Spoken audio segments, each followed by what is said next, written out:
Historia de la psicología. 19. Tercera parte. La edad moderna. 16. Las reacciones a Descartes. 3. Locke o la exigencia empirista. John Locke, 1632-1704, formado por estudios filosóficos y médicos y que padeció en las luchas libradas en su país por la conquista de las libertades políticas y religiosas, conquista a la que su obra contribuyó grandemente, rompe de manera deliberada con las preocupaciones ontológicas. Preocupado por alcanzar un saber concreto y eficaz, se propone a estudiar la vida mental como tal, invirtiendo el camino clásico que va de la metafísica a la psicología. Así también su gran obra, un ensayo concerniente al entendimiento humano, en 1690, que condenaron oficialmente las autoridades de Oxford, puede ser considerada como un primer intento de fundar, mediante un método analítico y descriptivo, una psicología independiente. A menudo se ha relacionado a Locke con Francis Bacon, por cuanto también él ve en la experiencia y en la razón las condiciones necesarias y suficientes del conocimiento. Pero la analogía es superficial, pues uno y otro entienden las cosas de diferente manera.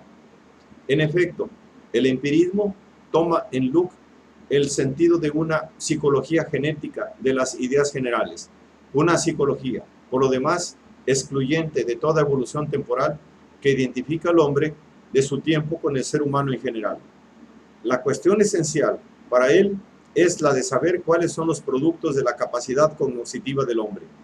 La idea es el objeto del acto de pensar, puesto que todo hombre es consciente para sí mismo de que piensa, y siendo aquello en que su mente se ocupa, mientras está pensando, las ideas que están allí, no hay duda de que los hombres tienen en su mente varias ideas, tales como las expresadas por las palabras blancura, dureza, dulzura, pensar, emoción, hombre, elefante, ejército, ebriedad y otras. Resulta entonces que lo primero que debe averiguarse es cómo llega a tenerlas. Se distingue así de su ilustre compatriota como Descartes, cuyo sistema estudió por una prudente reserva. Su meta no es alcanzar un saber universal, sino solamente apreciar el alcance y los límites del conocimiento. Tal meta nos hace pensar más bien en Kant, con mayor sentido práctico y mucho menos rigor conceptual. La tarea que se fija Locke es describir con método cómo llega nuestro entendimiento a un verdadero saber, distinto de la creencia y de la opinión, un saber suficiente para los asuntos y la conducta humanos, pero que no podría penetrar la esencia de las cosas.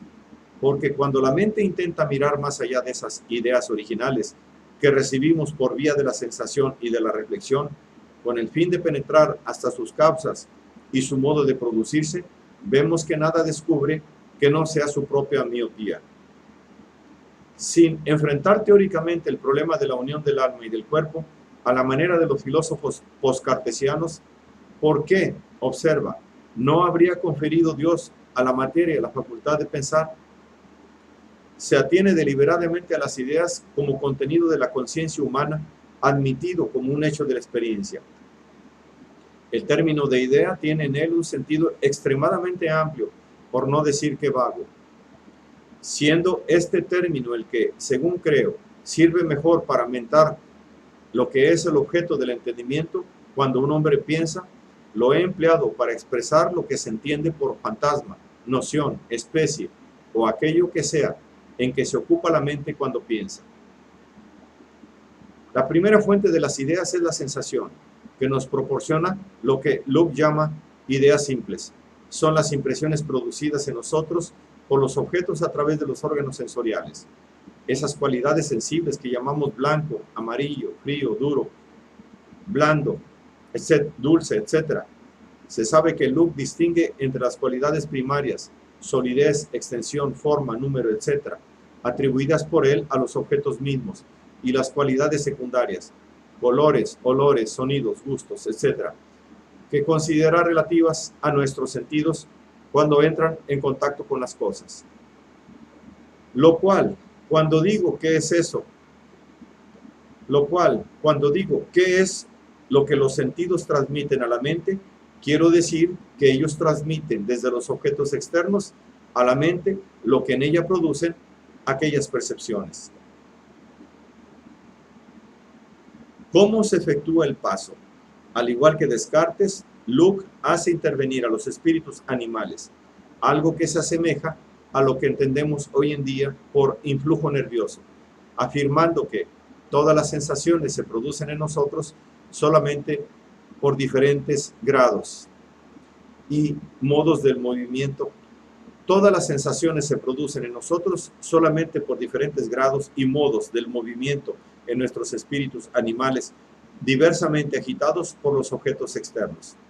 El entendimiento, por lo que respecta a la recepción de las ideas simples, es pasivo, porque, se quiera o no, en muchos casos los objetos de nuestros sentidos le imponen a nuestra mente las ideas que les son particulares. A estas ideas simples, cuando ofrecidas a la mente, el entendimiento es tan incapaz de rechazar o de alterar una vez impresas, o de borrar y hacer unas nuevas, como lo es un espejo de rechazar, alterar o extinguir las imágenes o ideas que producen en él los objetos que se le pongan delante. La segunda fuente de las ideas es una suerte de reacción del espíritu, a la cual puede llamársele con propiedad sentido interno, pero a la que Luke prefiere llamar reflexión. Se trata de una percepción de las operaciones interiores de nuestra propia mente al estar ocupada en las ideas que tiene, y las cuales, al ser objetivadas, proveen al entendimiento de otra serie de ideas que no podrían haberse derivado de cosas externas, tales las ideas de percepción, de pensar, de dudar, de creer, de razonar, de conocer, de querer. Quiero que se entienda por reflexión esa advertencia que hace la mente de sus propias operaciones y de los modos de ella, y en razón de los cuales llega el entendimiento a tener ideas acerca de tales operaciones. Por tanto, no se debe poner a Luke la etiqueta de sensualista, y esto tanto más cuanto que admite que la razón, además de esa autoaprehensión a la que llama reflexión, es privilegio del hombre. Es, en cuanto quiere decir, una facultad del hombre, esa facultad por la cual se supone que el hombre se distingue de las bestias, y en lo cual es evidente que tanto las excede. La facultad que indaga los medios, que los aplica debidamente para descubrir la certidumbre, es la razón, y la razón percibe la necesaria e indubitable conexión que existe entre todas las ideas o pruebas en cada paso de una demostración que produzca el conocimiento. Hay solamente en él afirmación de que la razón, considerada como un marco vacío, no puede más que dividir, reunir y simplificar los datos sensoriales, y esto para formar con las ideas simples ideas complejas. Afirmación que tiene como corolario la ausencia de toda distinción. Toma de partido deliberada o falta de penetración filosófica entre verdades axiomáticas, es decir, conocidas cuando son conocidos los términos que las constituyen, y verdades demostradas, deducidas de otras proposiciones reconocidas como verdaderas. Se trata esencialmente para Luke de establecer que el carácter innato de la idea, reconocido por Descartes o por los neoplatónicos de Cambridge, es falso. Si la verdad fuese inherente a nuestro espíritu y se adquiriese desde dentro, no podríamos comprender la fecundidad de la observación y de las investigaciones experimentales.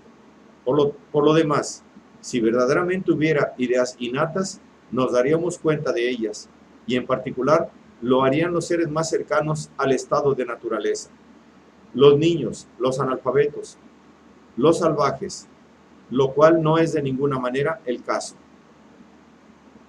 La crítica que hace Luke del innatismo versa igualmente sobre los principios de la moralidad, en un sentido que conforma su gusto por la observación de los hechos.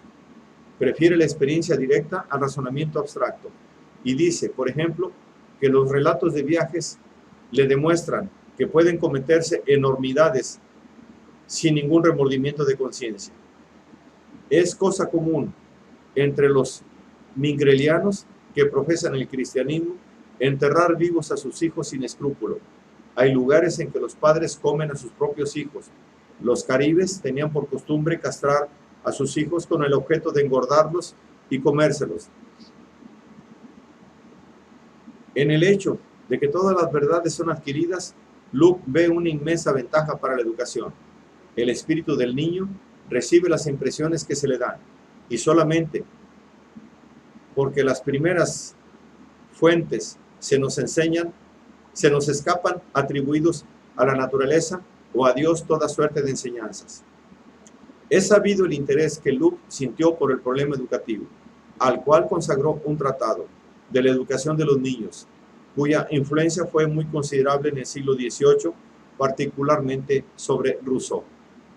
A propósito de las ideas que se adquieren espontáneamente, Luke recuerda una observación de William Molyneux, sabio al que tenía en gran estima y con el cual mantuvo una importante correspondencia.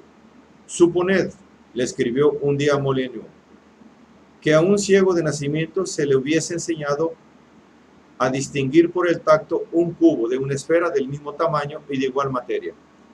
Si repentinamente tuviese la facultad de ver y se le pidiese que distinguiera sin tocarlos a los dos sólidos, no sabría hacerlo, pues si ha aprendido por experiencia de qué manera la esfera y el cubo afectan a su tacto, ignora todavía cómo deben afectar a su vista las impresiones que le proporcionan tácticamente la redondez de la esfera y las aristas del cubo.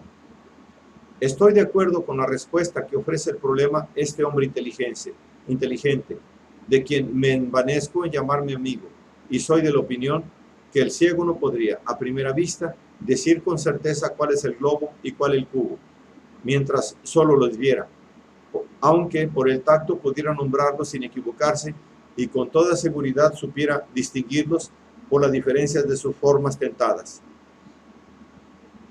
Las ideas simples provienen de un solo sentido, como es el caso de la luz, o de varios, como es el caso de la extensión. Pueden también nacer de la reflexión, el acto voluntario, por ejemplo.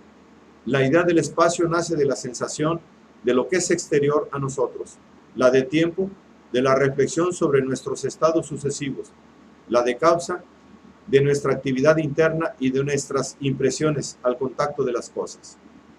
Así también, al advertir que la sustancia llamada madera, que es una reunión de ciertas ideas simples, se convierte, por la aplicación del fuego, en otra sustancia llamada ceniza, es decir, en otra idea compleja, que consiste en una reunión de ideas simples, muy distinta a la idea compleja que llamamos madera. Consideramos al fuego en relación a la ceniza como causa y a la ceniza como efecto. Las ideas complejas que el espíritu humano puede formar indefinidamente a partir de las ideas simples que recibe por la sensación y la reflexión son de tres clases: los modos, las sustancias, las relaciones. Esta elaboración pone en juego a la percepción, primera operación de todas nuestras facultades intelectuales, y la entrada de todo conocimiento a nuestra mente. La retención, que conserva en la mente las ideas recibidas, contemplación, y recuerda las que habían desaparecido, memoria. El discernimiento, que distingue entre las ideas. La comparación, operación de la que depende toda esa amplia serie de ideas que cae bajo el nombre de relación. Y la abstracción, privilegio de la mente humana, capaz de formar ideas generales, agrupando los elementos comunes de las ideas particulares.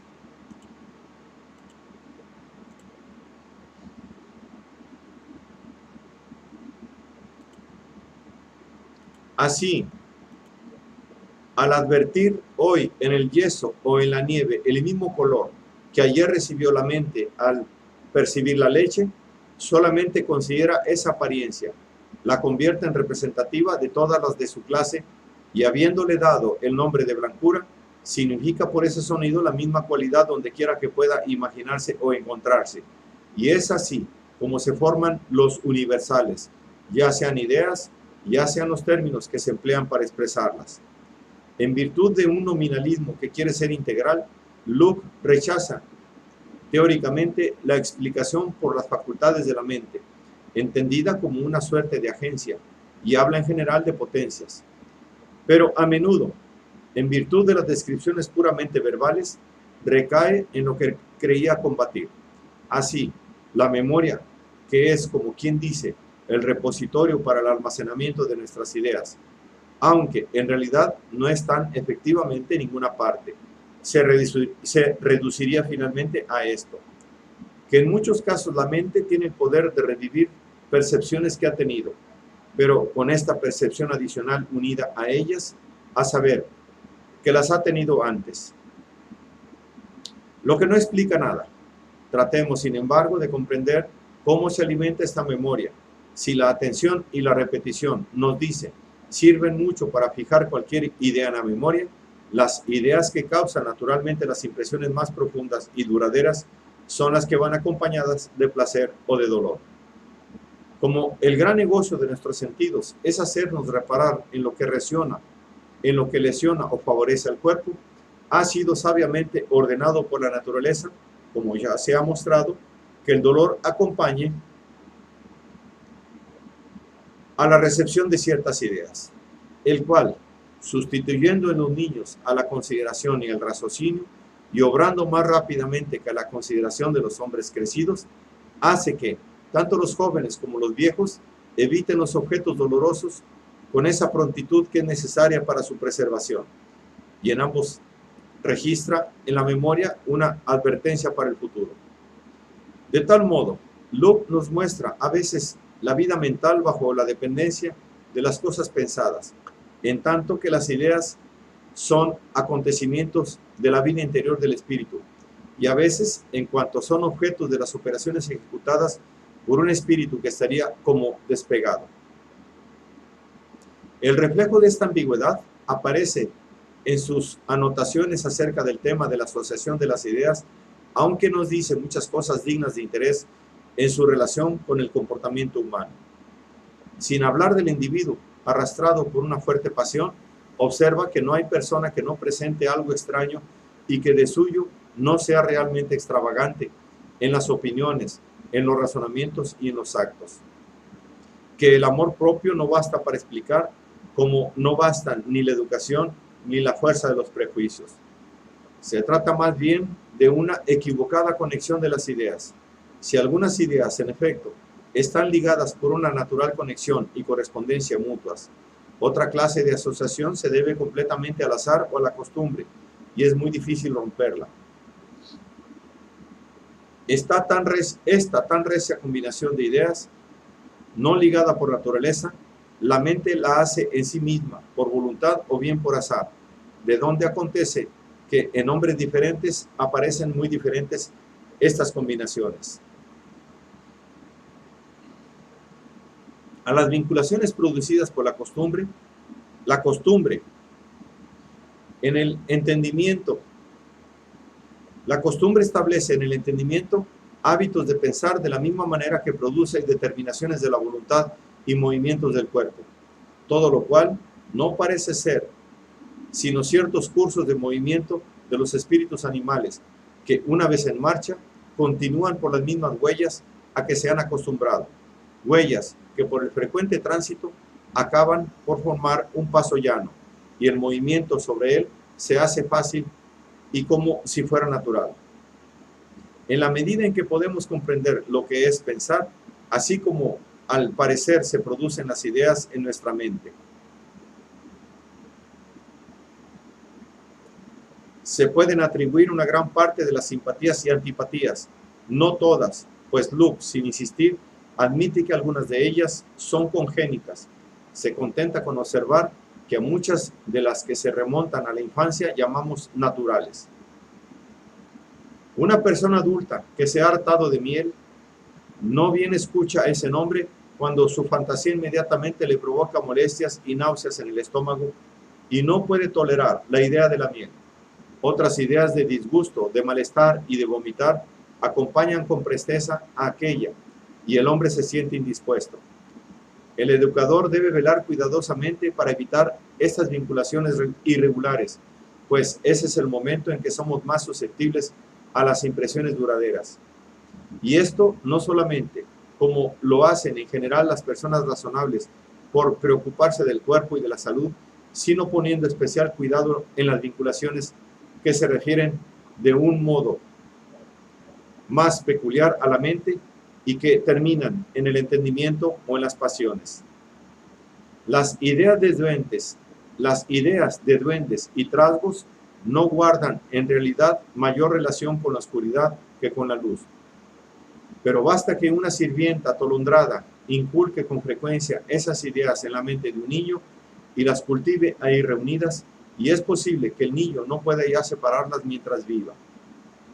Tales conexiones explican a los ojos de Luke muchas actitudes sectarias.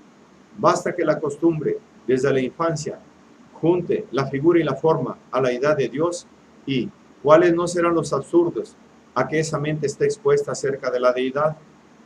Cierto es, sería artificial comparar los caminos trillados de los espíritus animales con las maniobras de las agujas nerviosas de la reflexología contemporánea. Sin embargo, está el hecho de que Luke observa la presencia de lo que hoy llamamos condicionamiento, atribuyéndolo por su parte a una equivocada conexión de las ideas. Un hombre ha padecido un dolor o una enfermedad en algún lugar, o bien ha visto morir a un amigo en una habitación. Aunque estas cosas nada tienen naturalmente que ver entre sí, sin embargo, cuando la idea del lugar le viene a la mente, trae consigo, una vez que la impresión se ha hecho, la idea del dolor y de la pena. Las confunde en su mente y tan mal soporta la una como la otra. Luke admite además que el tiempo, a menudo, logra disipar todas tales afecciones, mientras que la razón no podría vencerlas. Aunque sitúe los problemas al nivel de la conciencia clara, no ignora la afectividad, ni el magro auxilio del razonamiento en algunos casos, como en el de una madre que acaba de perder a su hijo. Empléese en este caso la conciliación que puede ofrecer la razón, y sería tanto como predicar tranquilidad a un hombre en el potro, esperando con argumentaciones racionales calmar el dolor que le causa la dislocación de sus miembros. La obra de Luke ha suscitado múltiples comentarios, a menudo diametralmente opuestos, en cuanto al lugar exacto que le corresponde en la historia del pensamiento. Basta con observar aquí que este pensamiento, en todo caso, es moderno por la crítica que hace del innatismo, que dio un gran golpe a la noción de sustancia. Esta última es opuesta en tela de juicio en cuanto a realidad positiva, para convertirse en la suposición de un quid como sustrato de nuestras ideas, cuya única fuente es la sensación y la reflexión. Sobre esta base, Luke pone en duda las afirmaciones de la identidad humana fundadas en otra cosa que no sea la conciencia, propia opinión o el juicio que nos formamos acerca de la rectitud moral o de la gravedad de nuestras acciones. El tener conciencia es lo que hace que una persona sea la misma. Es necesario renunciar a la común noción de especies y de esencias si pretendemos asomarnos con verdad a la naturaleza de las cosas y examinarlas por lo que nuestras facultades pueden descubrir en ellas tal como existen, y no por las fantasías sin fundamento que se han elaborado acerca de ellas. No cabe duda, se dice que un imbécil bien formado es un hombre que tiene un alma racional, aun cuando no sea aparente. Haz que las orejas sean un poco más largas y que terminen en punta, y que la nariz sea más achatada que de ordinario, y comenzarás a titubear. Haz que el rostro sea más estrecho, más plano y más largo, y te verás preso de la duda. Añádele más y más la semejanza con un bruto, hasta que la cabeza sea perfectamente la de un animal, y de súbito declararás que es un monstruo, de donde queda demostrado para ti que carece de alma racional y que debe ser destruido. Ahora bien, Yo pregunto, ¿dónde hemos de fijar la medida justa? ¿Cuáles serán los límites extremos de la forma que lleve consigo un alma racional? En virtud de que la idea constituye en Locke el punto de partida y de llegada del proceso cognoscitivo, su teoría oscila entre un determinado realismo gnoseológico, las cualidades primarias, extensión, forma, número, situación, reposo, movimiento, solidez, se consideran inseparables de los objetos percibidos e inmutables, cualesquiera que sean las modificaciones observadas en los cuerpos, que desaparecerían sin ellas. Y un fenomenismo que tiende a volatilizar la objetividad, puesto que las ideas de las cosas, más que estas últimas, son los verdaderos objetos de conocimiento. Es este último motivo el que Hume desarrollará hasta sus consecuencias más extremas. Por lo demás, Locke pretende conciliar la afirmación de que la vida extrae su contenido de la sola experiencia, con la de una razón independiente y por eso mismo superior a toda experiencia, lo que le condujo finalmente a pensar que la dignidad del hombre estriba en su capacidad de resistir las inclinaciones inferiores, de oponerse a sus deseos y tendencias para atender únicamente los dictados de la razón. Tal exigencia pide un fundamento totalmente distinto del empirismo. 4. Leibniz, o el descubrimiento del inconsciente. Volvemos a encontrar en la prodigiosa síntesis de Gottfried Wilhelm Leibniz, 1645-1716, apaciguados y reconciliados los elementos contradictorios de la tradición y de su ruptura. Creador del cálculo diferencial e integral, teórico del principio de razón suficiente, del principio de los indiscernibles y del principio de continuidad, precursor de la dialéctica moderna en virtud de su idea de una perennis filosofía enriquecida por todo lo que los sistemas particulares ofrecen de válido y también de la teoría evolucionista. Leibniz anunció numerosas ideas geniales que han fecundado el pensamiento moderno: teología, metafísica, lógica, matemática, física, química, paleontología, biología, historia, jurisprudencia, lingüística. Nada fue extraño a este espíritu con penetración y amplitud excepcionales. Al dualismo radical de Descartes, que considera como uno de los grandes hombres de su siglo, le reprocha la incapacidad de explicar verdaderamente la percepción. Lejos de reducirse a las figuras y al movimiento, la naturaleza está llena de vida. A Locke, cuyo ensayo sobre el entendimiento humano de 1690 fue el punto de partida de sus nuevos ensayos sobre el entendimiento humano de 1714, opone que la vida del alma no implica siempre la apercepción y que hay en nosotros en todo momento una infinidad de percepciones, de las que no nos percatamos porque estas impresiones son o demasiado pequeñas y en número demasiado grande o están demasiado ligadas. Y estima que por lo demás su empirismo radical no puede explicar la experiencia humana, condicionada por algunas disposiciones o virtualidades innatas. En cuanto a Spinoza, le daría razón si no hubiese mónadas, pues entonces todo, aparte de Dios, sería pasajero y se desvanecería en simples accidentes o modificaciones. Estas mónadas, fuente de las acciones y principios absolutos de la composición de las cosas, unidades reales y sin partes, a las que Leibniz llama a veces almas, entelequias o fuerzas, se distingue de los puntos físicos por cuanto no tienen extensión, y de los puntos matemáticos por cuanto son realidades objetivas. Son átomos de sustancia, por naturaleza indestructibles, pues una vez destruido el tegumento espeso de una máquina de la naturaleza, subsiste también una máquina más pequeña, como otros tantos vestidos de un arlequín cómico, al que cuando se le van quitando muchas túnicas, siempre aparece una nueva.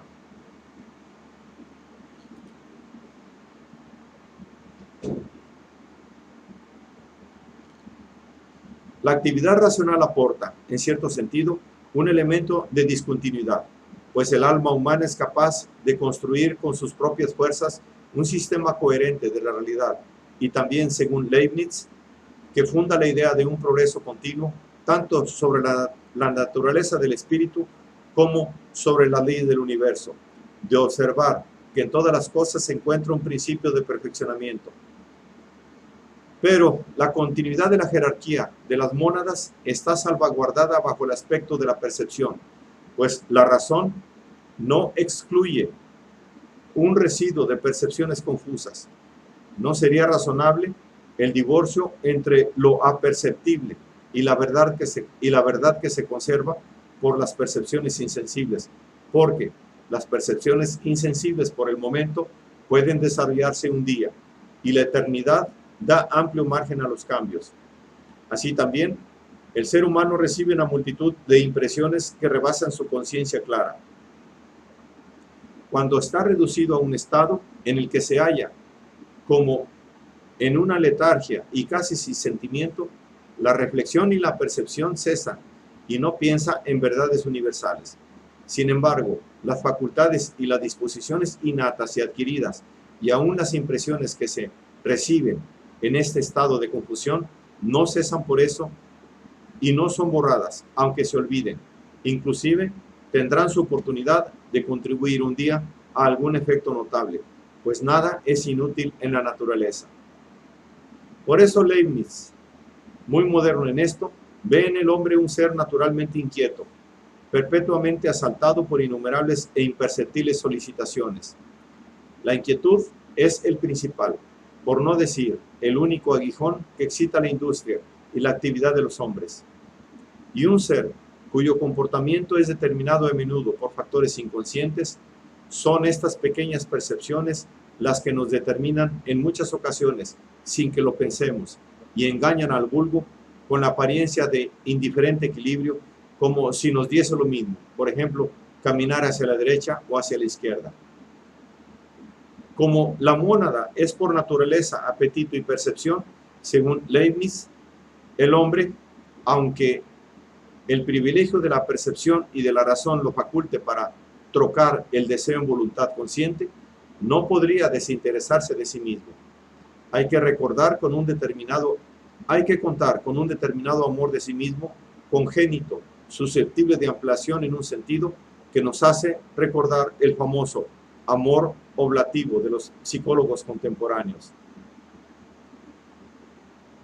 El primero nos hace tener presente nuestro placer y el segundo el de otro, pero como si formase o más bien contribuyese al nuestro, puesto que si no rebotase sobre nosotros de alguna manera, no podríamos interesarnos, puesto que es imposible, dígase lo que se quiera, despegarse del bien propio.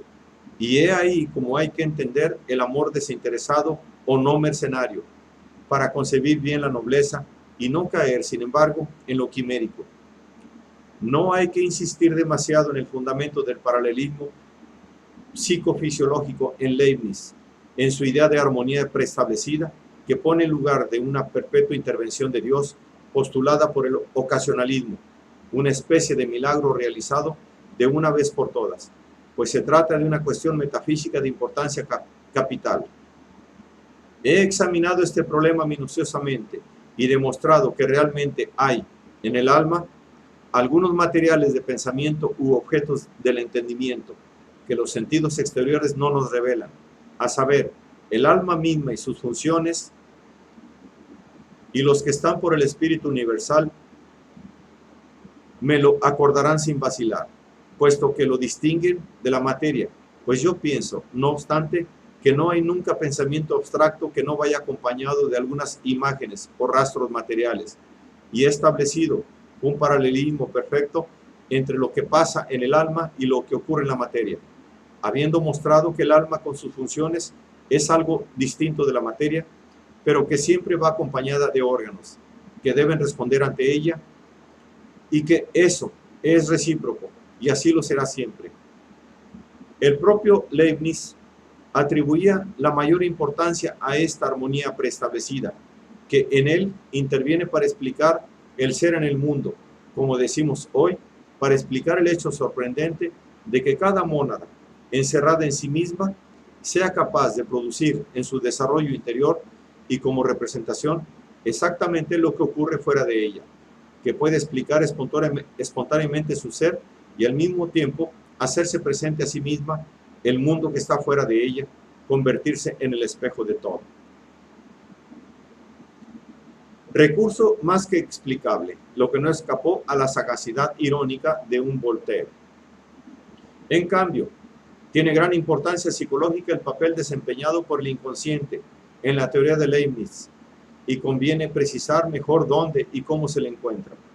De manera general, Leibniz le da un valor ontológico en el sentido de que el hombre es un microcosmos y de que todo lo que ocurre en el universo repercute en nuestro organismo para suscitar, en virtud de la armonía del alma y del cuerpo, alguna percepción.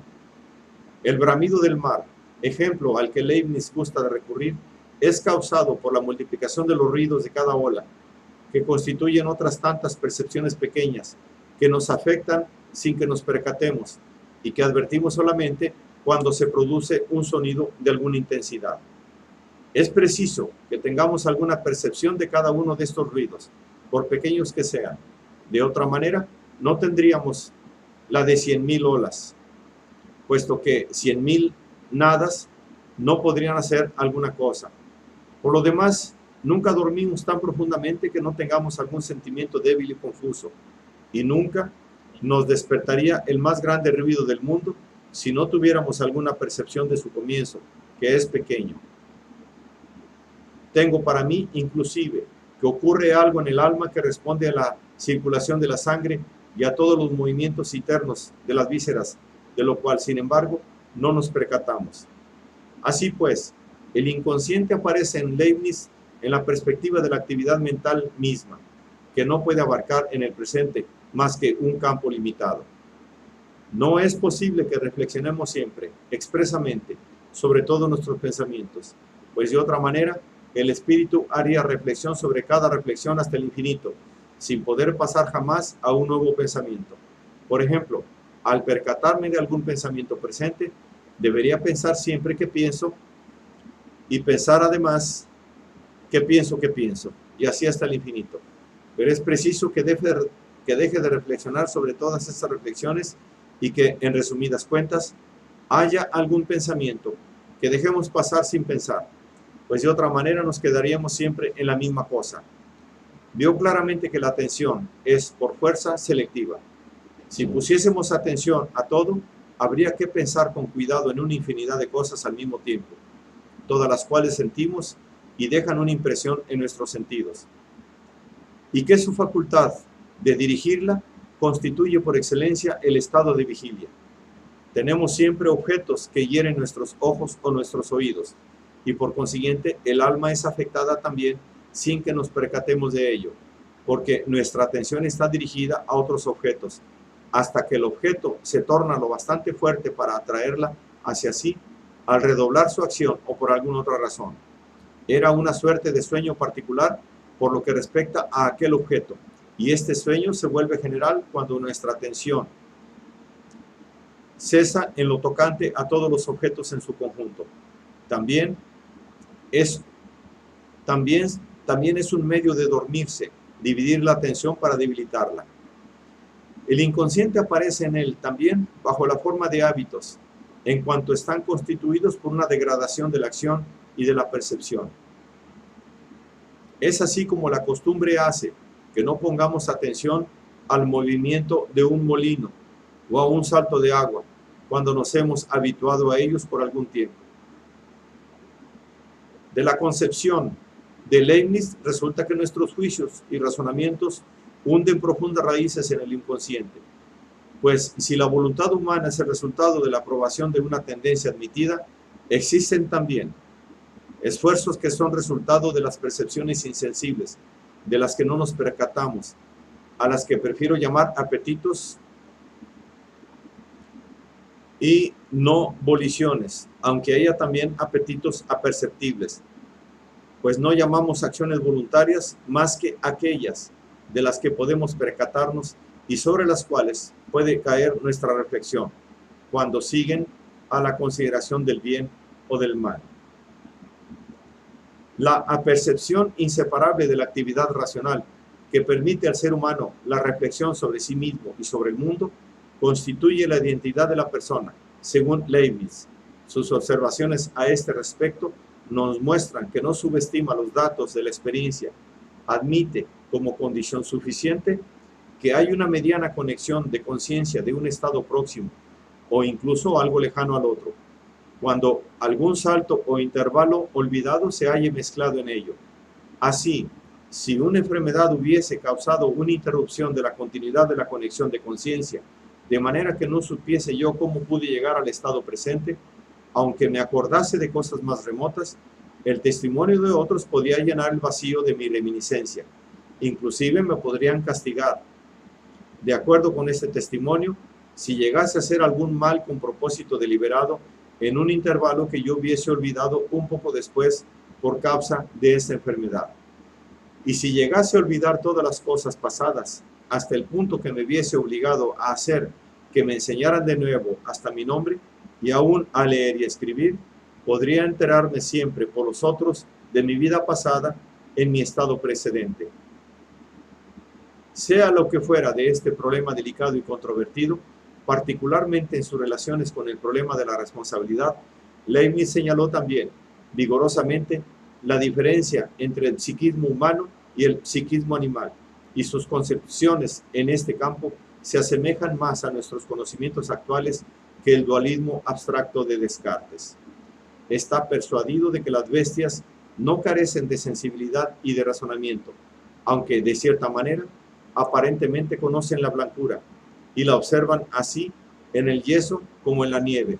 Pero esto no es todavía abstracción, pues esta exige una consideración de lo común separado de lo particular, y por consiguiente en ello entra el conocimiento de las verdades universales que no le ha sido dado a las bestias.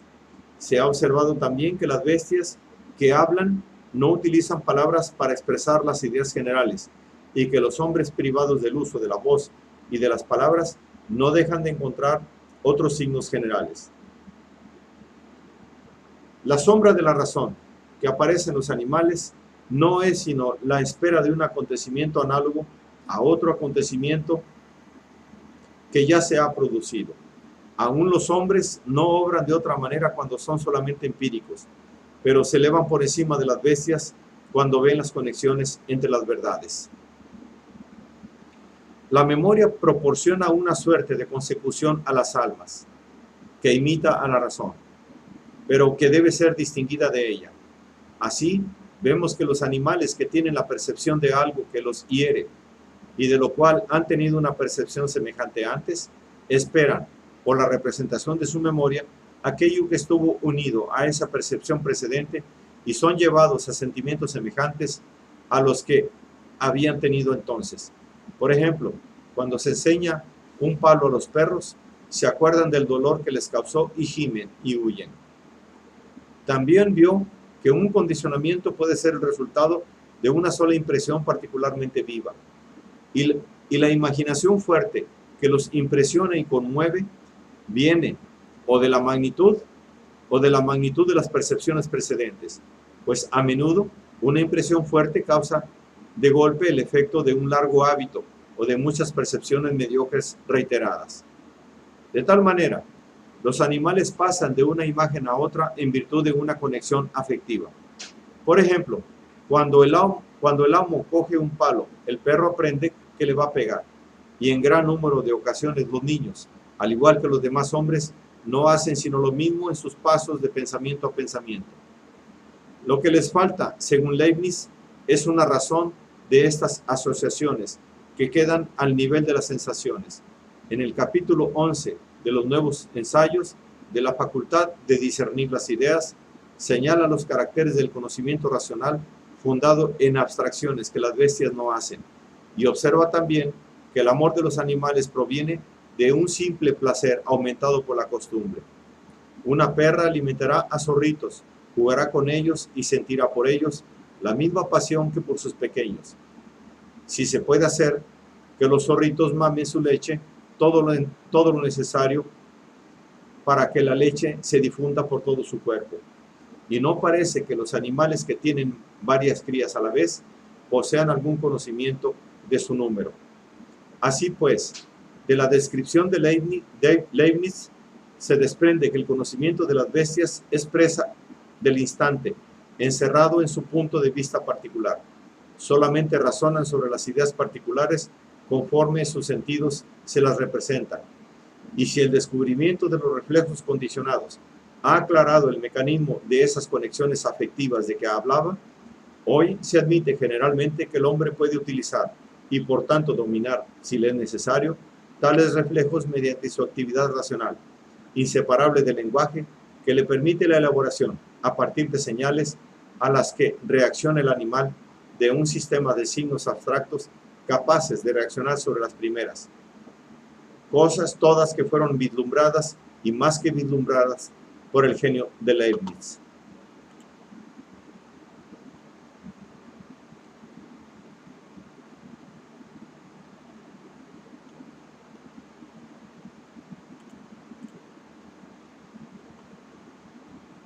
Cinco, las investigaciones experimentales. Se piensa infaliblemente, a propósito de la ciencia del siglo XVII, en Molière y en el Clisterium donare postea seignare en suituta purgare, del aspirante a médico que en el enfermo imaginario conocía su lección hasta el punto de que dignus est entrate in nostro docto corpore. Este espíritu rutinario existía sin duda, quizá más en Francia que en otras partes, pero no debe hacernos olvidar el magnífico avance de la ciencia en este siglo, que si es ilustre en la filosofía y en las artes, es también el de Newton y el de Harvey. Sería larga la lista de las obras que, en la mayoría de los países, contribuyeron al desarrollo del saber positivo. En Italia, el magnífico despertar del Renacimiento prosiguió con la obra genial de Galileo Galilei, 1564-1642, y con los trabajos de Evangelista Torricelli, 1608-1647, autor de un Tratacto del Moto, inventor del barómetro, que perfeccionó el microscopio y el anteojo, con los de Giovanni Alfonso Borelli, 1608-1678, autor de Motu Animalium, que quiso aplicar a la fisiología, las matemáticas y la física, y que fundó la escuela iatromecánica, con los de Marcello Malpighi, que utilizó el microscopio para estudiar la estructura de los órganos y se nos aparece así como el creador de la histología. En Bélgica, Jean-Baptiste Van Helmont, 1577-1644, precursor de Stahl, que creó el término de gas para los cuerpos aeriformes y tomó de Paracelso la noción de arceus para designar un principio vital y seminal que regía los fermentos difundidos por el organismo. En Inglaterra, donde la fisiología y la neurología progresaron considerablemente, Thomas Willis, 1622-1675, publicó el resultado de importantes investigaciones sobre los nervios y el cerebro. Y William Cowper, 1666-1709. La obra considerable de Thomas Willis interesa a la vez a la historia de la psiquiatría y a la de la neurología, obra de clínico y de teórico, rica en experiencias efectuadas tanto con animales como con cadáveres humanos para verificar algunas lesiones, y cuyo campo recubre tanto lo normal como lo patológico.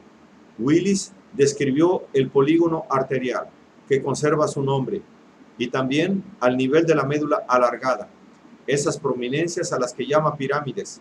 Describió el simpático cardíaco, los plexos abdominales, estudió el líquido cefalorraquídeo.